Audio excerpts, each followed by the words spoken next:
धनतेरस में लोगों के मन में बहुत सारे सवाल होते हैं कि कैसे पूजा अर्चना की जाए और कौन से वो खास सामान है जिसकी खरीदारी श्रद्धालु कर सके। हमारे साथ स्वामी दिव्यानंद जी महाराज मौजूद हैं। हम इनसे जुड़ेंगे और जानना चाहेंगे कि स्वामी जी इस बार के धनतेरस में पूजा अर्चना कैसे की जाए, पूजा पद्धति क्या कुछ रहेगी। देखिए, पूजा पद्धति अगर कहिए तो ये बड़ी विस्तार से है, जिसे आजकल बहुत सामान्य रूप से छोटी छोटी पुस्तिका हैं, अखबारों में भी छप जाते हैं, तो ये बड़ा सुलभ है। क्योंकि पूजा पद्धति बताया जाए कि माता का आवाहन से लेकर विसर्जन तक, तो ये एक लंबी प्रक्रिया है। किंतु ये कहेंगे भक्तों को कि दो प्रकार से पूजा की जाती है, पंचोपचार और षोडशोपचार। जिस प्रकार से आपकी सहूलियत हो, जितनी सामर्थ्य हो, जितनी शक्ति हो, क्योंकि ये मान के चलना है कि हम भगवान को क्या दे सकते हैं। भगवान को देने के लिए मेरे पास कोई सामर्थ्य नहीं है। हम पुष्प भी अर्पित करते हैं, हो सकता है कि मेरे बागीचे में, मेरे गैलरी में आज फूल आया ही नहीं, मन तो कचोट जाएगा, अब क्या कर सकता हूं। जिस माली से फूल लेते थे वो माली आज किसी कारण से नहीं आ पाया, तो फिर बड़ी मुश्किल की स्थिति हो जाती है कि क्या करें। तो ऐसी स्थिति में कहेंगे, देखो, निर्गुण एक का साकार और निराकार पूजा। मैं निराकार पे हमेशा इसलिए बोलता हूं कि ये लोग भक्त जानना चाहते हैं। साकार तो कोई सभी लोग कर रहे अपनी सामर्थ्य के हिसाब से, जैसे पूजा कर ले। अपने हृदय कमल को माता के चरणों पे समर्पित करना, ये बहुत बड़ी चीज है। तो अपने हृदय कमल को ही करें, और लौकिक रूप से जो करना है, धूप, दीप, गंध, सुगंध, नैवेद्य, आचमन और उसके बाद विसर्जन, आरती, ये मुख्य रूप से किए जाने का विधान है। हाँ, धनतेरस के लिए मुख्य आपका प्रश्न है, तो मैं ये बताना चाहूं, कमल के पुष्प बहुत ही माता को प्रिय है। संख्या, अब कुछ लोग पूछते कितनी कितनी की बात इसलिए नहीं करूंगा, हो सकता उपलब्ध ना हो, किसी की सामर्थ्य ना हो, तो एक भी है या 108 है, आपकी जो सामर्थ्य। पर ये नहीं सोचना है कि मैं 5 ही चढ़ाया, 8 चढ़ाया, 11 चढ़ाया तो माता प्रसन्न है। नहीं, माता हमेशा प्रसन्न होती है। माता का आशीर्वाद अपने संतान पर सदैव रहता है। मन की बात है कि हम किस प्रकार से माता की उस पहुंच, कैसे उनके चरणों तक उनका सानिध्य हम कैसे प्राप्त कर पाते हैं, यह हमारे मन की गहराई की बात है। बहुत संपन्न व्यक्ति, बहुत साधारण 108, 1008 पुष्प ले लिया, चढ़ा दिया संपन्नता से, किंतु यदि वो भाव नहीं है तो माँ के सामने कोई बात नहीं। क्योंकि माँ हमारे पूजा के लिए कहीं भी है, हमारे के लिए वो मुहताज नहीं है कि मेरा बच्चा देगा तभी मेरा श्रृंगार होगा। माता तो संपूर्ण ब्रह्मांड को सजा के रखी है, वो एक एक श्वास तक हमें दे रही है, इसीलिए वो करना। किंतु आप जाने की अवश्य हल्दी है, कुमकुम है, चंदन है, और पुष्प में गले कोई भी पुष्प है, किंतु उसमें से बेलपत्र है और कमल का पुष्प को विशेष रूप से बोलूंगा।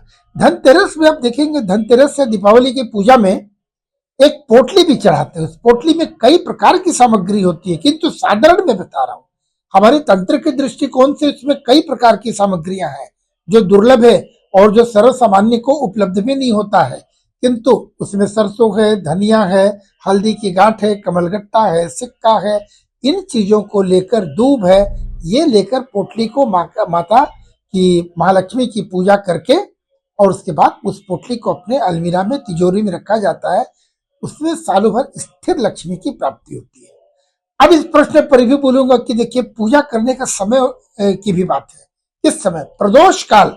प्रदोष काल यानी तात्पर्य मोटे तौर पे समझ सकते हैं कि जो सूर्यास्त का समय होता है, और प्रदोष काल जब है यानी सूर्यास्त के 45 मिनट पहले से सूर्यास्त के 45 मिनट पश्चात तक, इस बीच के कालखंड को प्रदोष काल बोलते हैं।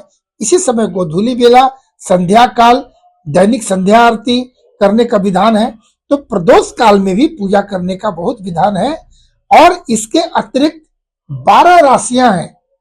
12 राशियों में 4 राशि जो है स्थिर लग्न है, 4 राशि अस्थिर है यानी चर लग्न है, और 2 स्वभाव है, राशि है 4 राशियां।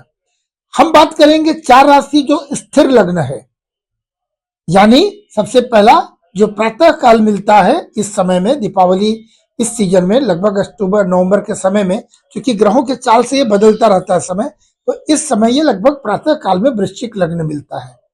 उसके बाद लगभग अपराह्न काल में मिलता है आपको कुंभ लग्न। लेकिन कुंभ लग्न शनि के कारक होने के कारण लक्ष्मी पूजा में इसे हम लोग त्याज्य मानते हैं, शनिदेव को प्रणाम करते हुए। किंतु जब करेंगे तो एक छोड़ देते हैं शनि के कारण।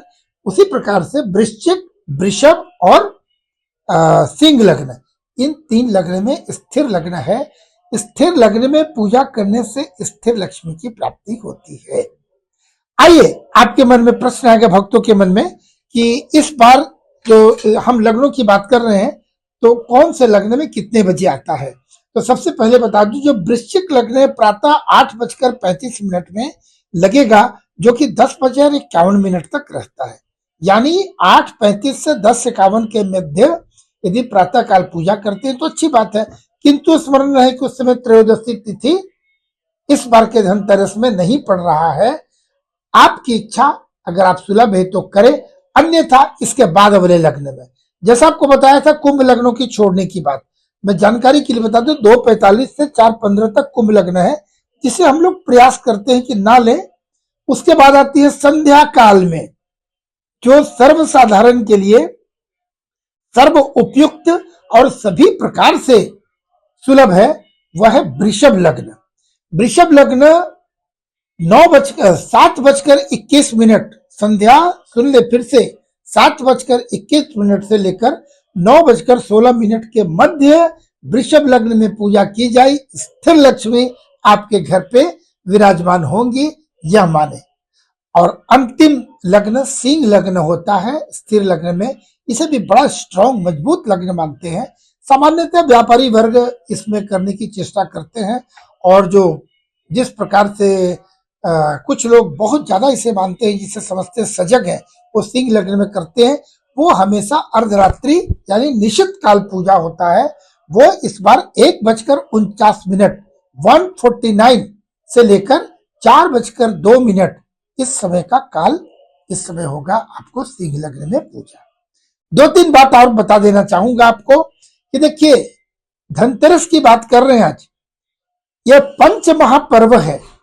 पंच महापर्व में लगातार हम सनातनियों के लिए ये महापर्व कहते हैं। लगातार 5 दिन, धनतेरस, छोटी दीपावली, मुख्य दीपावली, गोवर्धन पूजा और भाई दूज, ये 5 का एक भगवान ने, हमारे ऋषि मुनियों ने ये हमें एक 5 का एक पैकेज देकर गए हैं। ये 5 दिवस में सामर्थ्य के अनुसार प्रतिदिन दीपदान होनी चाहिए। अपनी सामर्थ्य, आप 1 जलाए, 5 जलाए, 108 जलाए, 51 जलाए, 1008 जलाए, आपकी सुविधा कि हमारी जो सामर्थ्य भगवान को समर्पित करते हैं, माता लक्ष्मी प्रसन्न होंगी। धनतेरस के दिन मुख्य रूप से भगवान धनवंतरी की, कुबेर जी महाराज की और महालक्ष्मी की पूजा की जाती है। यह भी बता दूं कि महालक्ष्मी की एक बड़ी बहन दरिद्रा है। दरिद्रा के लिए भी हमें समर्पित करना है। जिस प्रकार हम महिषासुर मर्दनी माता दुर्गा की पूजा करते हैं, तो महिषासुर की भी हमें पूजा करनी पड़ती है, क्योंकि माता के हाथ से महिषासुर का वध हुआ था, वो भी उसकी मुक्ति मिल गई, तो उसे भी हम भोग लगाते हैं, पूजन करते हैं। विषयांतर होगा, स्मरण करने के लिए बताया। उसी तरीके से यहाँ पर भी हम दरिद्रा की करते हैं, उसके लिए घर में झाड़ू लाना बहुत शुभ है। धनतेरस के दिन झाड़ू लगने का ये हमारे आधार तंत्र के अंतर्गत यह सूत्र है कि उस दिन झाड़ू लाना है। और एक बात और बताऊं, विजयादशमी के दिन जिस प्रकार से नीलकंठ का दर्शन किया जाता है, दुर्लभ चीज बता रहा हूं, आप इसे समझें और इस बात को और प्रचारित करें। आप भी, सनातन का जितना प्रचार होगा आपको धर्म मिलेगा। दीपावली के दिन छिपकली दर्शन का विधान है। आप देखेंगे, हो सकता है 1 दिन पहले तक आपके घर में छिपकलियां घूम रही, एक नहीं कई, लेकिन दीपावली के दिन आप ढूंढते रह जाएं, ये आसानी से मिलने वाला नहीं है। यदि दीपावली के दिन आपका छिपकली दर्शन करते हैं तो यह भी बहुत शुभ माना जाता है। इस बात का ख्याल रखेंगे। दीपावली के दिन अंतिम बात बता दूं, यम दिया, जिसे यम के नाम पर दीपक करते हैं, एक यही समय है जहां यमराज को उनको हम नमन करते हैं, प्रणाम करते हैं, उनकी वंदना करते हैं, या कहते हुए कि जो भी ग्रह दोष बाधा अकाल मृत्यु का भय जो है, मृत्यु तो अटल है, मृत्यु तो सत्य है, इससे कोई भागने की बात नहीं। अकाल मृत्यु से बचने के लिए यम की पूजा करते हैं, उनके नाम के लिए दीपक जलाते हैं। धनतेरस के दिन स्मरण रहे, आटे की दीपक, आटे को गूंद कर दीपक बनाएंगे और वो 4 मुखी दीपक होना चाहिए, चौमुखी दिया। घर के बाहर दक्षिणाभिमुख, दक्षिण दिशा में उसे रखते हैं सरसों की तेल से। इसके भी विधान है, जहां दीपक रखा जाएगा, स्थापित करेंगे, उसे गोबर से लीप कर उस स्थान को शुद्ध करके गंगा जल की छिड़काव करके दीपक को रखते हैं। काली उड़द, काली तिल भी दीपक के रख सकते हैं और दीपक के नीचे भी रखा जा सकता है, और उसे रखेंगे और उसके बाद जल का प्रोक्षालन करके यमदेव से प्रार्थना करें। स्वामी जी, एक महत्वपूर्ण सवाल रहेगा, आपको रोकना चाह रहे हूँ। झाड़ू की बात आपने कही, लोग ये परंपरा के अनुसार झाड़ू लेते हैं, इसके क्या कुछ महत्वपूर्ण बातें हैं जो कि हमारे ग्रंथों में भी लिखी गई है झाड़ू को लेकर, अगर कुछ वैसी बात जानकारी जी अभी आपको बताया। देखिए, जैसा मैंने बताया कि माता लक्ष्मी की बहन दरिद्रा है। माता लक्ष्मी को प्रकाश, स्वच्छता उन्हें प्रिय है। यही कारण है कि कोने कोने में एक एक डब्बे, एक एक ढक्कन, सोफा, पलंग हटाकर भी कोने कोने की सफाई करते हैं। आजकल के बच्चे एक शब्द में बता रहा हूं, ढिबरी, जिसे दिया बोलते थे, वो ढिबरी को भी खोलकर साफ करके उसकी बातें बदली जाना और ये करना, कोने कोने की सफाई, ताकि माता लक्ष्मी जब आए तो उन्हें प्रिय सफाई उन्हें मिले।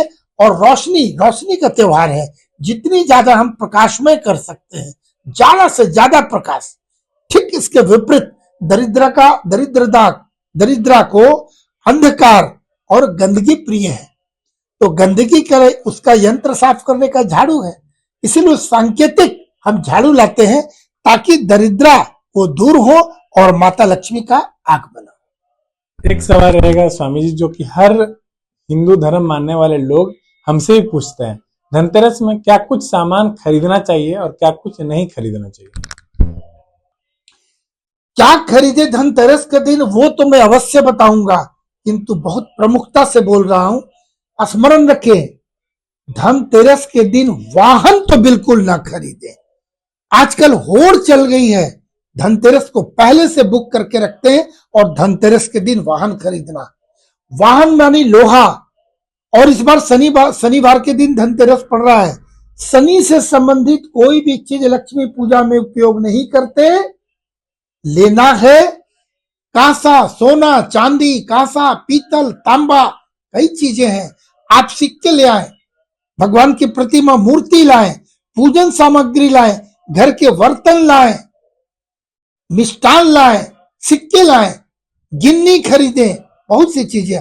हाँ, आपके मन में यह प्रश्न आ सकता है, जिसके अंदर में सामर्थ्य नहीं है सोने चांदी का, पीतल का, तांबे का, आप एक चम्मच तो ले सकते हैं, भगवान के पूजन के लिए दीपक तो ले सकते हैं, लेकिन स्मरण है जब बर्तन लाएंगे खरीद के तो वो खाली घर पे नहीं आना चाहिए।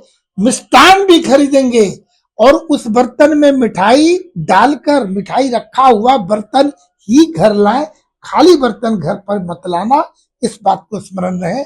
और मैं पुनः आपको दोहरा दूं, धनतेरस के दिन वाहन भूल कर भी नहीं लाना है, क्योंकि लोग एक समृद्धि समझते हैं, समृद्धि अवश्य, किंतु शनिवार के दिन लोहे की सामग्री लाना, इससे शनिदेव नाराज हो सकते हैं, और शनिदेव अगर नाराज हो गए तो घर में अशांति, दुर्घटना की बहुत संभावनाएं बढ़ जाती है। तो वाहन के अतिरिक्त आप कुछ भी ले ले, आप आगे पीछे ले, देखा देखी होड़ पे न जाए। मैं शास्त्र से सम्मत रखने वाला व्यक्ति, मैं तो शास्त्र की बात करूंगा, मानना नहीं मानना आपके ऊपर। लेकिन स्वामी जी, ये प्रारंभ से ही हम देखते आ रहे हैं कि धनतेरस आती है और गाड़ियों की शोरूम में लोगों की भीड़ उमड़ती है, तो ये शुरुआत क्यों हुई, कैसे हुई, परंपरा ये कैसे बन गई? क्योंकि लोग समझते हैं कि परंपरा ये है, शास्त्र में भी यही लिखा हुआ है, इसीलिए हम लोग खरीदते हैं, ऐसे लोगों का मानना है। बिल्कुल शास्त्र में नहीं लिखा है वाहन खरीदने का, मैं इसीलिए शास्त्र सम्मत बात की। और ये कैसे शुरुआत हुआ, भाई हमारे पक्ष से भी गलती है, विद्वानों को पहले नहीं बताया गया और आज ये आपकी बहुत बड़ी देन है मीडिया का कि मीडिया जन जन तक पहुंच रहा है। पहले वो साधन कम्युनिकेशन का नहीं थे, तो जो ज्ञान था सीमित रह जाता था, वहां तक बातें गई नहीं। और सबसे बड़ी बात, सनातन और शास्त्र को किनारे करके आधुनिकता के दौड़ में, पाश्चात्यकरण के दौड़ में लोग अंधी दौड़ में लगे हुए हैं और दिखावे के चलते लग रहे। इसीलिए मैंने बोला कि दिखावे के चक्कर में न पड़ना, शास्त्र को मान के चलना है। शास्त्र हमारा अनुमति नहीं देता है। एक और अंतिम सवाल रहेगा स्वामी जी आपसे, क्या कुछ प्रमुख चीजों की खरीदारी करनी चाहिए? जैसा कि आपने कहा कि आप ये भी खरीद सकते हैं, पीतल के बर्तन भी खरीद सकते हैं, इसके अतिरिक्त क्या कुछ खरीदना चाहिए? देखिए, सोने की चीज है, चांदी है, पीतल, कांसा, तांबा और कोई भी पूजन सामग्री, पठन पाठन से संबंधी, घर की साज सज्जा से संबंधित। किंतु मैं दोबारा बोल रहा हूं, लोहा, चमड़ा, कांच, इन और कोई भी बर्तन लेंगे तो उसमें स्मरण रहे नुकीली चीज नहीं लेनी है। कैंची, छुरी, चाकू, चिमटे वगैरह न ले। आप कलश ले, बाकी बर्तन ले, घर की यूज की चीजों को, इन चीजों को भी याद रखना है। जैसा कि आपने देखा विस्तार पूर्वक धनतेरस कैसे मनाएं और धनतेरस में क्या चीज खरीदे और ना खरीदे, इसको लेकर जानकारी दी है स्वामी दिव्यानंद जी महाराज ने। और साफ तौर पर इनका बड़ा बयान सामने आया है। इनका कहना है कि धनतेरस के अवसर पर जो गाड़ियों का खरीदारी की जाती है वो भूल कर भी ना करे। आइडियल एक्सप्रेस समाचार सौरभ राय, रांची।